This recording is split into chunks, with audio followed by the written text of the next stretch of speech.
Court hall అంతా నిశ్శబ్దంగా ఉంది. జడ్జిగారు తీర్పు చెప్పి వెళ్ళిపోయారు. శ్రీధర్ నిర్దోషిగా విడుదలవడం, కాశీ నిజం ఒప్పేసుకోవడంతో అక్కడ వాతావరణం ఒక్కసారిగా మారిపోయింది.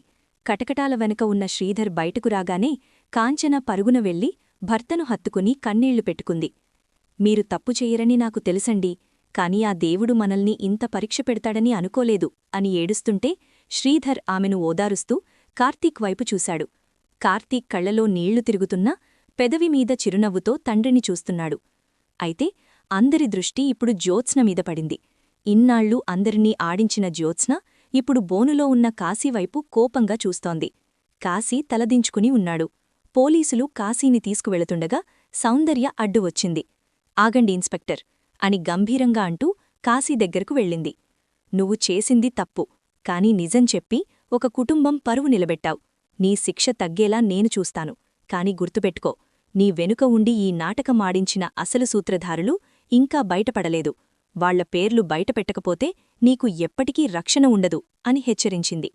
కాశీ భయంగా జ్యోత్స్నవైపు, ఆ వెనక ఉన్న పారిజాతం వైపు చూశాడు. కాని నోరు మెదపలేదు. ఇంతలో శివనారాయణగారు కోర్టు బయట కారు దగ్గర నిలబడి ఉన్నారు. ఆయన మొహం కోపంతో ఎర్రబడిపోయింది. జ్యోత్స్న భయపడుతూ తాతయ్య దగ్గరకు వెళ్లబోతే ఆయన చేతికర్రను నేలకు బలంగా కొట్టి, నాతో మాట్లాడే అర్హత నీకు లేదు, ఇంటికిరా, అక్కడ తేలుస్తాను నీ సంగతి అని గర్జించి కారెక్కారు. జ్యోత్స్న వణికిపోయింది. పారిజాతం వచ్చి, ఏం పర్లేదు, నేనున్నాను కదా, తాతయ్య కోపం కాసేపే అని ధైర్యం చెప్పాలని చూసింది. అప్పుడు సౌందర్య వాళ్ల దగ్గరకు వచ్చి నవ్వింది. ఆ నవ్వులో వెటకారం, సవాలు రెండూ ఉన్నాయి. ఏంటి పారిజాతంగారు, మనవరాలిని వెనకేసుకొస్తున్నారా?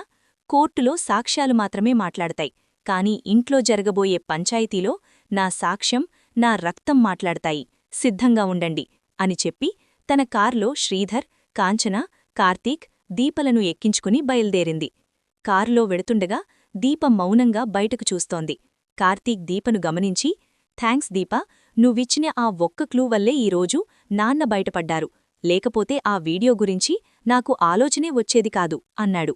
దీప చిన్నగా నవ్వి, నేను చేసిందేమీ లేదు బాబుగారు, ధర్మం గెలవాలి అంతే, కాని నాకొక భయముంది. జ్యోత్స్నగారు ఇంతటితో ఆగుతారని నాకనిపించడం లేదు. ఆవిగ కళ్లలో పశ్చాత్తాపం కన్నా పగ ఎక్కువగా కనిపించింది అని అనుమానం వ్యక్తం చేసింది. సౌందర్య రియర్వ్యూ మిర్రర్లోంచి దీపను మెచ్చుకోలుగా చూసి, నిజమే దీపా, పాముకి పాలుపోసినా విషమే కక్కుతుంది, కాని ఈసారి ఆ పాము తల నలగక తప్పదు.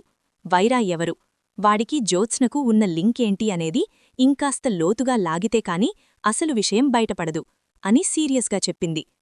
ఇంటికి చేరుకోగానే అక్కడ వాతావరణం నిప్పుల కొలిమిలా ఉంది. హాల్లో శివనారాయణగారు సింహంలా అటూ ఇటూ తిరుగుతున్నారు.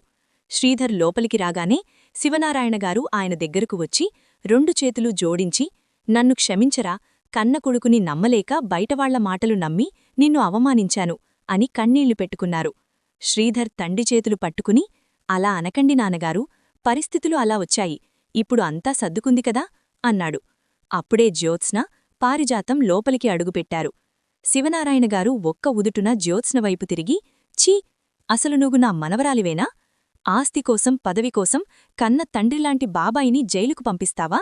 నీకు ఎంత ధైర్యం అని అరిచారు.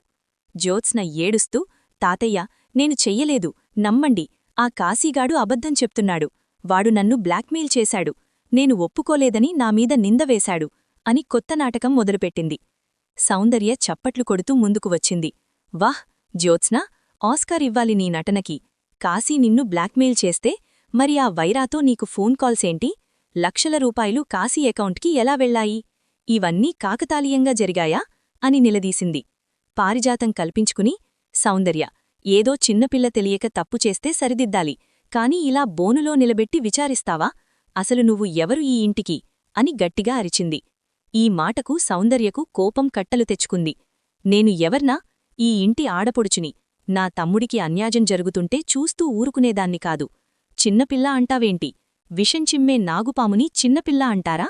అసలు జ్యోత్స్న ఇంత తెగదించడానికి కారణం నువ్వే పారిజాతం.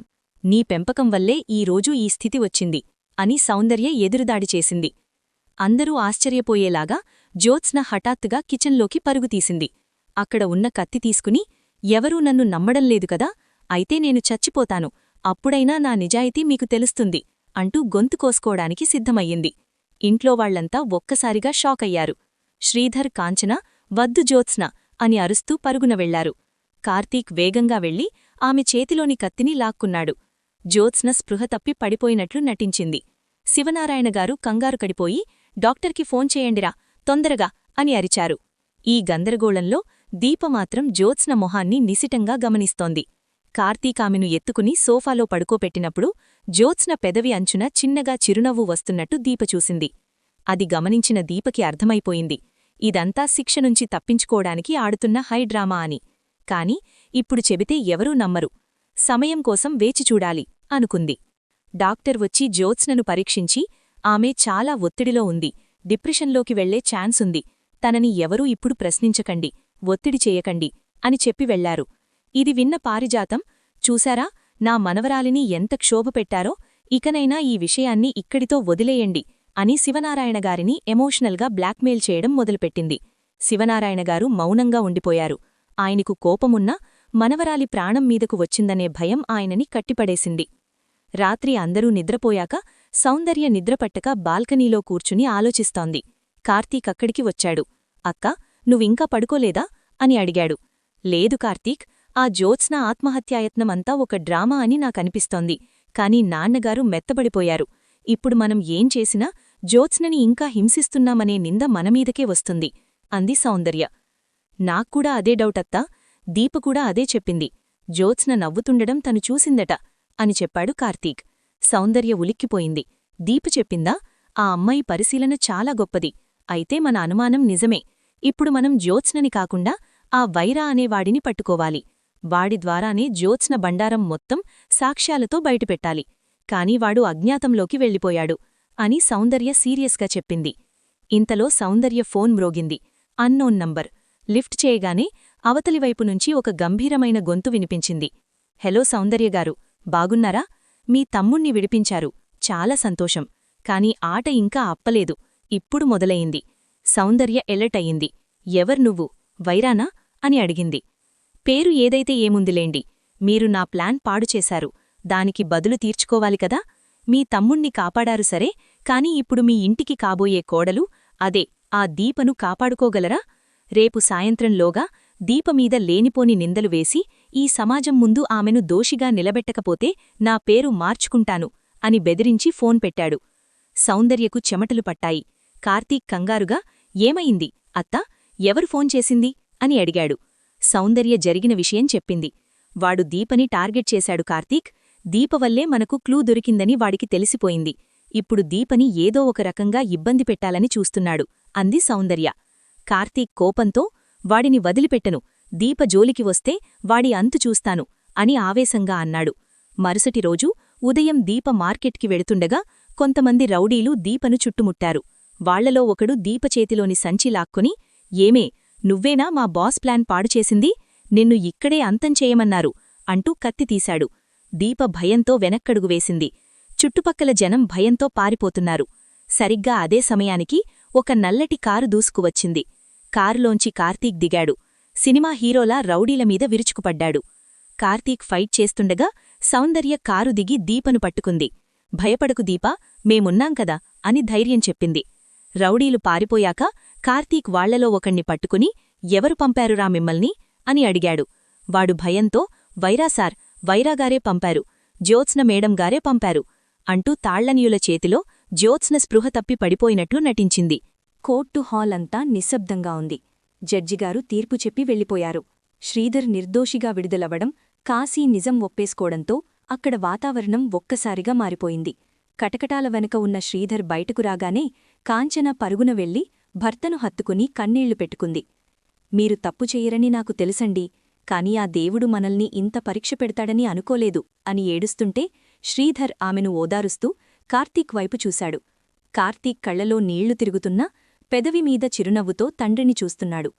అయితే అందరి దృష్టి ఇప్పుడు జ్యోత్స్న మీద పడింది. ఇన్నాళ్లూ అందరినీ ఆడించిన జ్యోత్స్న ఇప్పుడు బోనులో ఉన్న కాశీవైపు కోపంగా చూస్తోంది. కాశీ తలదించుకుని ఉన్నాడు. పోలీసులు కాశీని తీసుకువెళుతుండగా సౌందర్య అడ్డు వచ్చింది. ఆగండి ఇన్స్పెక్టర్ అని గంభీరంగా అంటూ కాశీ దగ్గరకు వెళ్ళింది. నువ్వు చేసింది తప్పు, కాని నిజం చెప్పి ఒక కుటుంబం పరువు నిలబెట్టావు. నీ శిక్ష తగ్గేలా నేను చూస్తాను. కాని గుర్తుపెట్టుకో, నీ వెనుక ఉండి ఈ నాటకమాడించిన అసలు సూత్రధారులు ఇంకా బయటపడలేదు. వాళ్ల పేర్లు బయటపెట్టకపోతే నీకు ఎప్పటికీ రక్షణ ఉండదు అని హెచ్చరించింది. కాశీ భయంగా జ్యోత్స్నవైపు, ఆ వెనక ఉన్న పారిజాతం వైపు చూశాడు. కాని నోరు మెదపలేదు. ఇంతలో శివనారాయణగారు కోర్టు బయట కారు దగ్గర నిలబడి ఉన్నారు. ఆయన మొహం కోపంతో ఎర్రబడిపోయింది. జ్యోత్స్న భయపడుతూ తాతయ్య దగ్గరకు వెళ్లబోతే ఆయన చేతికర్రను నేలకు బలంగా కొట్టి, నాతో మాట్లాడే అర్హత నీకు లేదు. ఇంటికిరా, అక్కడ తేలుస్తాను నీ సంగతి అని గర్జించి కారెక్కారు. జ్యోత్స్న వణికిపోయింది. పారిజాతం వచ్చి, ఏం పర్లేదు, నేనున్నాను కదా, తాతయ్య కోపం కాసేపే అని ధైర్యం చెప్పాలని చూసింది. అప్పుడు సౌందర్య వాళ్ల దగ్గరకు వచ్చి నవ్వింది. ఆ నవ్వులో వెటకారం, సవాలు రెండూ ఉన్నాయి.